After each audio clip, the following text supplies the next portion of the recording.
या देशामधल्या जाती व्यवस्थेला छेद देण्याचं काम पहिल्यांदा डॉक्टर बाबासाहेब आंबेडकरांनी संविधानाच्या माध्यमातून केला. पण तो करत असताना संविधानाच्या माध्यमातून आरक्षण आणत असताना शेड्यूल कास्ट आणि शेड्यूल ट्राईब म्हणजे क्षूद्र आणि अतिक्षूद्र,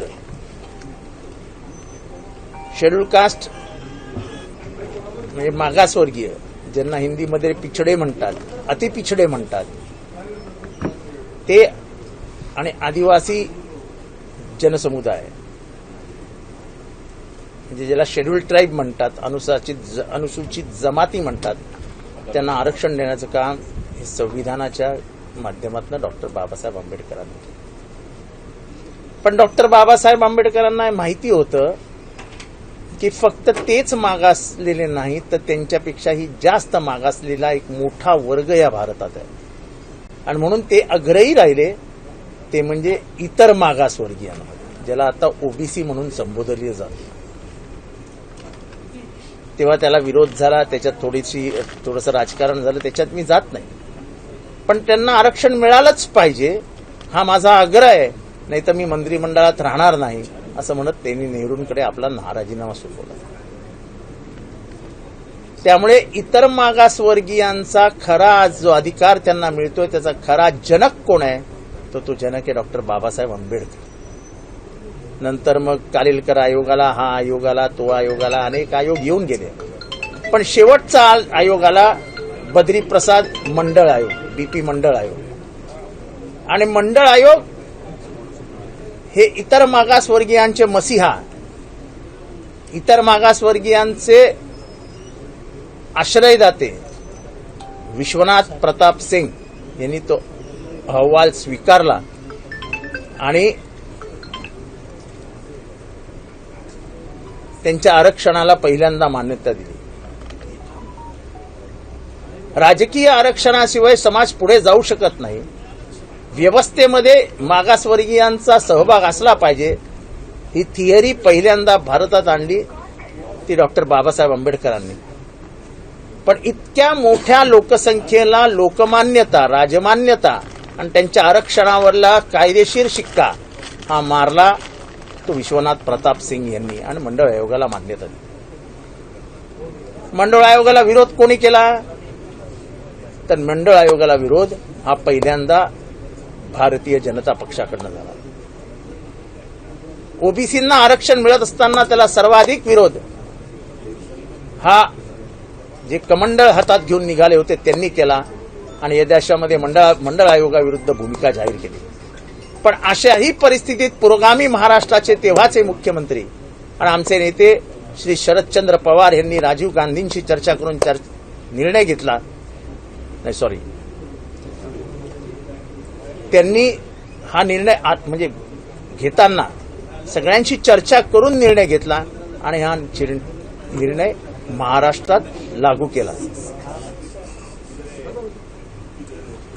आणि मंडळ आयोग पहिल्यांदा देशभरामध्ये जर कुठल्या राज्याने स्वीकारला असेल तर ते राज्य महाराष्ट्र.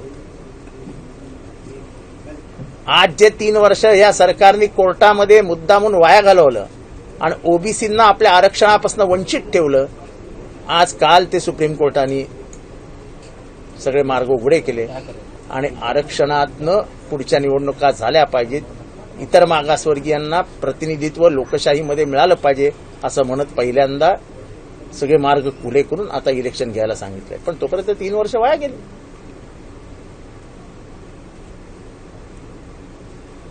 इतर मागासवर्गीयांचं आता सर्वेक्षण होणार आहे, म्हणजे लोकसंख्येचं सर्वेक्षण होणार आहे, सेन्सस ज्याला म्हणतो.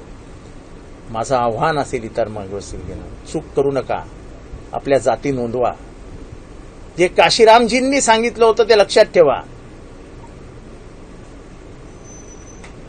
जिसकी जितनी संख्या भारी उतनी उसकी हिस्सेदारी. या भारतामध्ये दलित, शोषित, वंचित यांची लोकसंख्या बघायला गेली तर ती 90% आहे. 90%. जातीनिहाय जनगणना बिहारमध्ये झाली. तुम्हाला आश्चर्य वाटेल की जातीनिहाय जनगणना केली तेव्हा इतर मागासवर्गीयांची लोकसंख्या ही बिहारमध्ये 65% गेली. 65%. म्हणजे अगदी छोटं गणित मांडलं तर मागासवर्गीय 20% जर धरले तर बहुजनांची संख्या ही बिहारमध्ये 85% आहे. 85%. ज्या समाजाला तुम्ही शिक्षणापासून वंचित ठेवला, ज्या समाजाला तुम्ही सगळ्या सवलतींपासून वंचित ठेवला, ज्यांच्या पिढ्यानी पिढ्या शिक्षणापासून वंचित राहिल्या, प्रगतीपासून वंचित राहिल्या, विकासापासून वंचित राहिल्या, ज्यांना मनुष्य म्हणून जगता आलं नाही, त्या सगळ्या पिढ्यांना न्याय देण्याचं काम या भारतामध्ये सुरुवात झाली ती डॉक्टर बाबासाहेब आंबेडकरांनी केली. आणि पुढे ते अक्षर नेण्याचं काम विश्वनाथ प्रताप सिंग यांनी मंडळ आयोगाच्या माध्यमातून केलं. त्या मंडळ आयोगाची अंमलबजावणी या महाराष्ट्रात कोणी केली असेल तर स्त्री धोरण असो, महिलांचं सक्षमीकरण असो, महिलांचं आरक्षण असो, नाही तर मंडळ आयोग असो, ते केलं माननीय शरदचंद्र पवार साहेबांनी. आणि म्हणून येत्या 9 तारखेपासून राष्ट्रवादी काँग्रेस पक्षाचे महाराष्ट्राचे अध्यक्ष, ओबीसी समाजाचे नेते, अत्यंत छोट्या समाजाचं प्रतिनिधित्व करणारे श्रीयुत राजापूरकर यांच्या नेतृत्वाखाली 9 तारखेपासून नागपूर येथून ही यात्रा सुरू होणार आहे. पहिला टप्पा हा विदर्भात असणार आहे. विदर्भातल्या सर्व जिल्ह्यांमध्ये ही यात्रा जाणार आहे. या यात्रेला सुरू करण्याचं, त्याला झेंडा दाखवण्याचं काम स्वतः शरद पवार साहेब नागपूरला जाऊन करणार आहेत. इतर मागासवर्गीयांमध्ये राजकीय जागृती झाली पाहिजे. हे तोडोफोडोचं जे राजकारण सुरू आहे, जे एकमेकांविरुद्ध लढाई लावण्याचं काम जे सुरू आहे, एक विचारधारा ओबीसींना बिघडवण्याचं जे काम करतंय, ओबीसींना वेगळ्या मार्गावर नेण्याचं जे काम करतंय, ज्यांनी ओबीसींच्या आरक्षणाला विरोध केला ते आता सांगतात की ओबीसी हाच आमचा डीएनए आहे. अरे तुमचा डीएनए 90-93च्या दरम्यान कुठे गेला होता? तेव्हा विश्वनाथ प्रताप सिंग यांनी मंडळ आयोग आणला. त्या मंडळ आयोगाला तुम्ही विरोध केलात आणि विश्वनाथ प्रताप सिंग प्रधानमंत्री होते, तुम्ही त्यांचा पाठिंबाच काढून घेतला. प्रधानमंत्री असलेल्या विश्वनाथ प्रताप सिंग यांचा पाठिंबा काढल्यानंतर त्यांना राजीनामा द्यावा लागला. लोक इतिहास विसरतात, आम्ही इतिहासाची आठवण करून देतो आहोत. गोस्वामी नावाच्या पोराने स्वतःला आग लावून घेतली मंडळ आयोगाच्या विरोधात. हा कोण होता गोस्वामी? हा कुठल्या विद्यार्थी संघटनेचा कार्यकर्ता होता? लोकांची स्मरणशक्ती थोडीशी शॉर्ट म्हणजे कमी पडते. हे डोक्यात ठेवून केलेल्या चुकांवर पांघरून घालण्यासाठी म्हणून वेगळा प्रचार करण्याचं काम काही राजकीय पक्ष करत असतात. आम्हाला आठवण करून द्यायची आहे की मंडळ आयोगाचे जनक आणि इतर मागासवर्गीयांना अधिकार देणारे होते विश्वनाथ प्रताप सिंग. त्यांचं सरकार पाडण्याचं काम कोणी केलं हा जरा इतिहास तपासून बघा.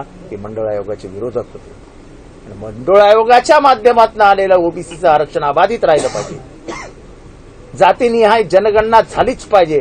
याच्यासाठी आमच्यासारख्यांनी विधानसभेमध्ये 50-50 भाषणं केली. आमच्या पक्षाची राजकीय भूमिका आहे की जातीनिहाय जनगणना झालीच पाहिजे. आज केंद्र सरकारने त्याला मान्यता दिली आहे, माहित नाही कधी करते. त्यामुळे एक लोकांमध्ये मंडळ आयोगाची जागृती व्हावी, आपल्या आरक्षणाबद्दल जागृती व्हावी, आपल्या हक्क आणि अधिकारांबद्दल जागृती व्हावी आणि आपल्याला जे वापरून समोरासमोर भिडवण्याचं काम केलं जाते त्यामध्ये आपण आपल्यावर झालेला अन्याय विसरता कामा नाही. युगानुयुग आपल्याला मागे ठेवण्याचं काम ज्यांनी केलं त्यांना विसरता कामा नाही. यासाठी ही जनजागरण यात्रा करण्यात येणार आहे. ही 9 तारखेला नागपूर येथून सुरू होणार आहे आणि ती स्वतः शरद पवार साहेब झेंडा दाखवून त्याची सुरुवात केली. वन नेशन वन इलेक्शनच्या बाबत काय सांगणार? वन नेशन वन इलेक्शन ही थिअरीच चुकीची आहे. आपल्या इथे पाऊस असतो तेव्हा दुसरीकडे उन्हाळा असतो. हा खंडप्राय देश आहे. या खंडप्राय देशामध्ये इतकं सोपं नाही वन नेशन वन इलेक्शन. दूर केल्यामुळे भुजबळांनी देखील या संदर्भात निर्णयाचं स्वागत केलेलं आहे. काय वाटतं 3 वर्षे वाया गेली, कोणामुळे वाया गेली? काय या सरकारमुळे वाया गेली. या सरकारमुळे वाया गेली. मला कोणाचं नाव नाही घ्यायचं, कोण न्यायालयात गेले होते त्यांचं ती तपासून बघा, ते कोणाचे कार्यकर्ते कोण कोण होते, काय होते, कोणी पाठवलं होतं, कोण त्यांना फायनान्स करत होतं, मग कळेल तुम्हाला कोण मागासवर्गीयांना कसं. म्हणजे खरं तर त्यांना हे कोर्टात नाही आरक्षण रद्द कसं होईल याच्यासाठीच प्रयत्न करत होते.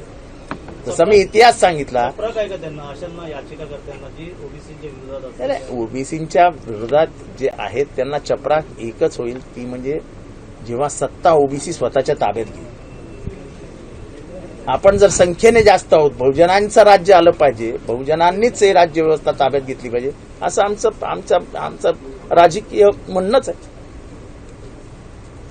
आणि म्हणून मी म्हटलं ना, जिसकी जितनी संख्या भारी उतनी उसकी हिस्सेदारी.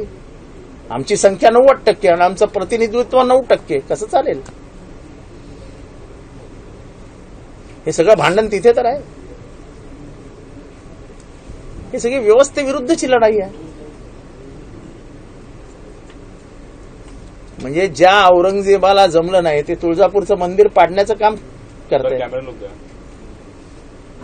आज मला सगळ्या परत एकदा तुळजापूरच्या भोपी म्हणजे त्याचे पुजारी आहेत त्यांचे फोन आले होते.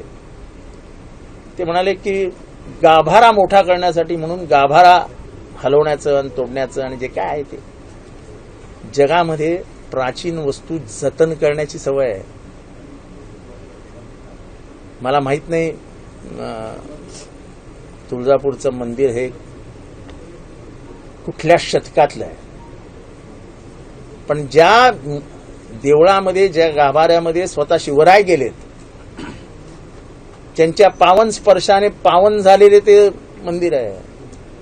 ज्या देवीने त्यांना आशीर्वाद दिला आहे, त्या देवीची मूर्ती हलवण्याचा मानस जर काही औरंगजेबी प्रवृत्तीच्या लोकांचा असेल तर ते उधळून लावू. हे मंदिर शासनाचं नाही, हे मंदिर कोणाचं नाही, हे मंदिर महाराष्ट्राच्या बहुजनांचं आहे. ती माझ्या सकट अनेकांची कुलस्वामिनी आहे. तिच्यामध्ये तुम्हाला कुठलाही बदल करायचा असेल तर 4-2 जणांची चर्चा करता कामा नये. महाराष्ट्रातल्या तमाम भाविकांना विश्वासात घ्यावं लागेल.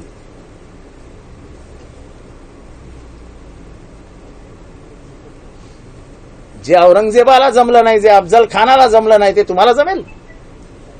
नाही जमणार. तलवार घाळ होणं, त्याच्यानंतर आता मंदिराचा गाभा बदलण्याचं, हे नक्की कशाचे संकेत की त्यांना काय करायचंय? काय म्हणजे मला नेमकं समजत नाहीये की प्राचीन आहे ते प्राचीन वास्तूचं जतन केलं पाहिजे. हा जगाचा नियम आहे, अलिखित नियम आहे, अलिखित नियम आहे की कसंही करून प्राचीन वास्तू जपल्या जातात. यांनी काहीतरी तिथे काम केलं, त्या काम करताना त्याच्यामध्ये काही चुका झाल्या, त्याच्यामध्ये भेगा पडल्या, आता पाणी गळतंय. आता पाणी गळतंय म्हणून पाडून टाकू? अरे पाडून टाकू काय? हेरिटेज येते. तुम्हाला दुसरं देऊळ बनवा, जे काय करायचंय ते करा, पण मुख्य देवाला, मुख्य देवस्थानाला, मुख्य मंदिरातल्या एकाही दगडाला हात देखील लावू नका. हे पाप आहे, पाप. उद्या म्हणतील की ते विठ्ठलाचा पण, पांडुरंगाचा जे काय आहे पंढरपुरातला ते पण हलवा,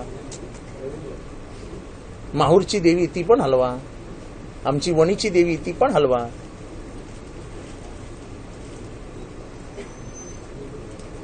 तुमची भूमिका काय असणार आहे? तुम्ही तुळजापूरला जाणार आहात का? तुमची माझा आत्ताच त्यांच्या पुजाऱ्यांची चर्चा झाली.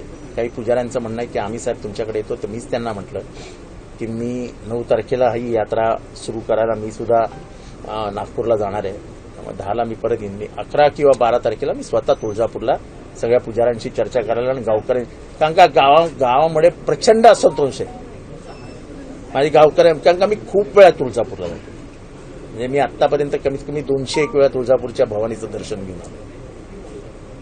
मी मोठा देवी भक्त आहे, पण माझं फक्त एवढंच आहे की मी काही जाताना कोणाला सांगून जात नाही आणि ढोल ताशा घेऊन जात आपलं जातो, चुपचाप दर्शन करतो आणि परत येतो. म्हणजे असं किती वेळा झालंय की मी सकाळी गेलो आणि रात्री परत आलो तुळजापूर. मी इतकं फास्ट दर्शन घेऊन.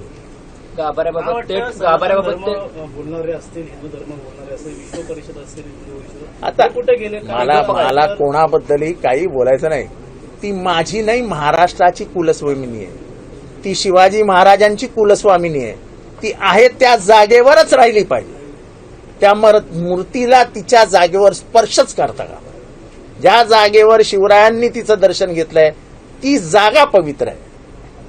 त्या पवित्र जागेवरचा दगड देखील, खालचा दगड देखील हलता कामा नये. एवढा आमचा आग्रह आहे. तुम्हाला काय मोठं करायचंय करा. देऊळ अगदी मुंबईत देऊळ बांधायचं असेल तर बांधा. आम्ही बांधलं ना. आम्ही भक्तिभावाने तुळजापूरचं मंदिर बांधलं ना. भक्तिभावाने बांधलंय. तुम्ही भक्तिभावाने मंदिर उभारा. पण त्याच्या एकाही दगडाला हात लावू नका. त्या प्रत्येक दगडातील अणुरेणूत आमची आई बसली. त्यात धर्म येत नाही, त्याच्यात श्रद्धा आणि भाव आहे.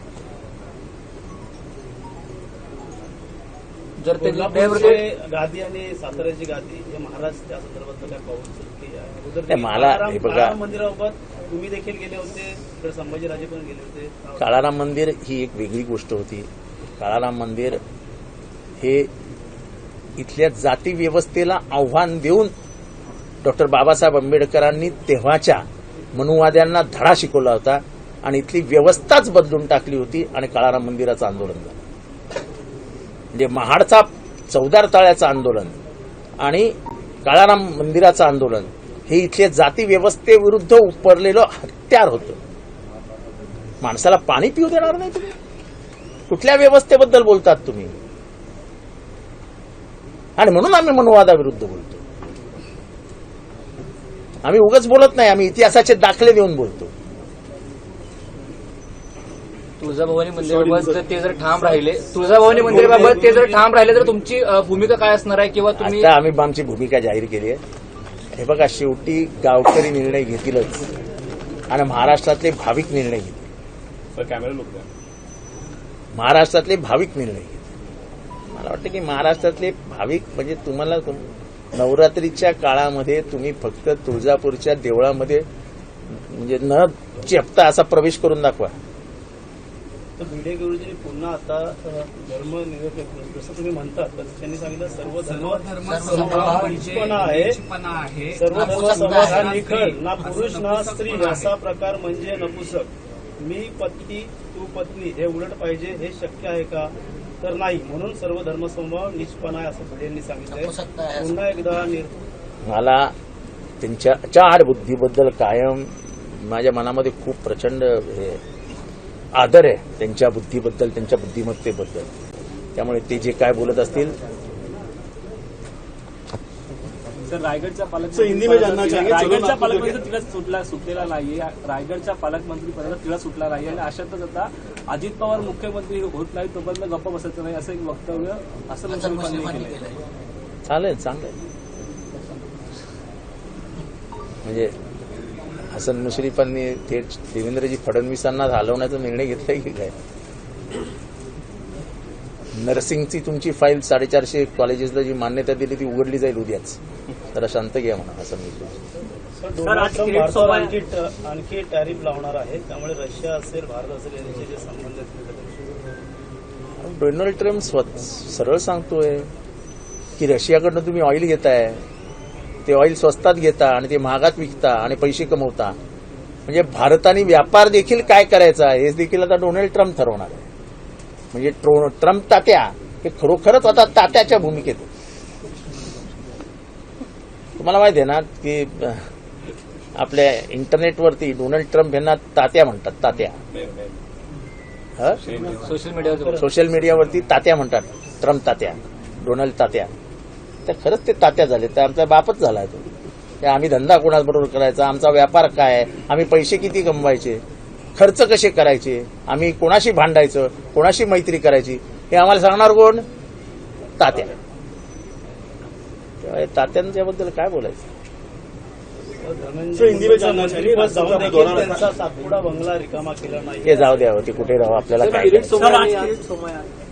किरीट सोमय्या आले होते. भोंगे अनधिकृत भोंगे संदर्भात पत्रव्यवहार केलेला आहे काळोमरा विधानसभेत. 122 अनधिकृत. असं आहे की माझं एवढंच म्हणणं आहे की स्वतःच्या हाताने आपण पायावर कुऱ्हाड मारत नाही, आपण कुऱ्हाडीवर चालतो. सगळ्या गणपती मंडळाला नोटिसेस गेल्या आहेत की लाऊडस्पीकर काय जे काय बंधन आहेत ते आहेत. ते खड्ड्यांना 15,000 रुपये दंड लावलेला. म्हणजे आता खड्डा न खंडा मंडप कसा बांधायचा?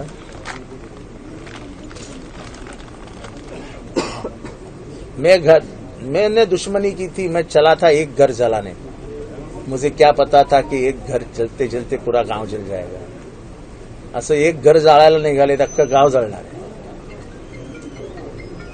महाराष्ट्रातल्या आणि भारतातल्या परंपरा बघा. रात्री कोकणात जा, अंधाराची जेव्हा तुम्हाला रातकिड्यांची किरकिर ऐकू येते तेव्हा दूर गावातनं तुम्हाला टाळांचाही आवाज ऐकू येतो. जा कधी जंगलातनं, हा अनुभव घ्या. हे धर्मव्यवस्थेच्या माध्यमातून धर्मद्वेष पसरवायचा आणि समाजामध्ये अस्थिरता निर्माण करण्याचं हे यांचं काम आहे.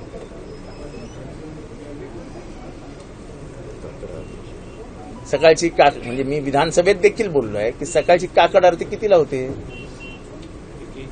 4, 4:30, 5.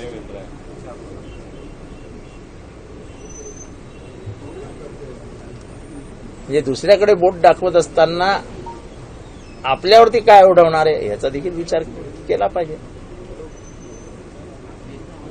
ते कायद्याच्या बंधनात आहे, ते कायद्याच्या बंधनात राहणार आहे. त्याच्यात काय मोठं आहे? कोण बेकायदेशीर कृत्य करत नाही. आणि म्हणून आम्ही विधानसभेत देखील मागणी केली की आता आम्ही ज्या आवाजात बोलतोय जर त्याचा डेसिबल मोजला तर तो देखील कायदेभंग आहे. कायदेशीररित्या गुन्हा आहे, कारण का त्याचा डेसिबल खूप मोठा आहे. सरकारने पहिल्यांदा ते बदलून घ्यावं. तर आर पाटील त्यावेळेस डान्सबार बंद केले. नंतर रायगड जिल्ह्यामध्ये काही ठिकाणी डान्सबार आहेत, तर आजपासून आवाज डान्सबार फुटायला सुरुवात झाली. ठाण्यामध्ये देखील अनेक डान्सबार आहेत. डान्सबारवरती प्रश्नचिन्ह निर्माण केलं. दमानी असं म्हणालेले आहेत की ठाण्यामध्ये देखील मोठ्या प्रमाणात डान्स बार आहे, त्यांच्यावर कारवाई होईल समोर. असं आहे की मला वाटतं की अंजलीताईंना परफेक्ट माहिती मिळते. त्या चुकीच्या माहितीच्या आधारावर कधी बोलत नाही. त्यामुळे त्यांची माहिती ही प्रमाण मानून पोलिसांनी त्वरित कारवाई करावी. कशाला ठाण्याला निष्कारण बदनाम करतायत? निष्कारण ठाण्याला बदनाम करतोय. पोलिसांनी त्वरित, का मी अजूनही सांगतो, मी अंजली दमानी यांनी उंगली निर्देश केला याचा अर्थ ते सत्य आहे. एबीपी माझा, उघडा डोळे बघा नीट.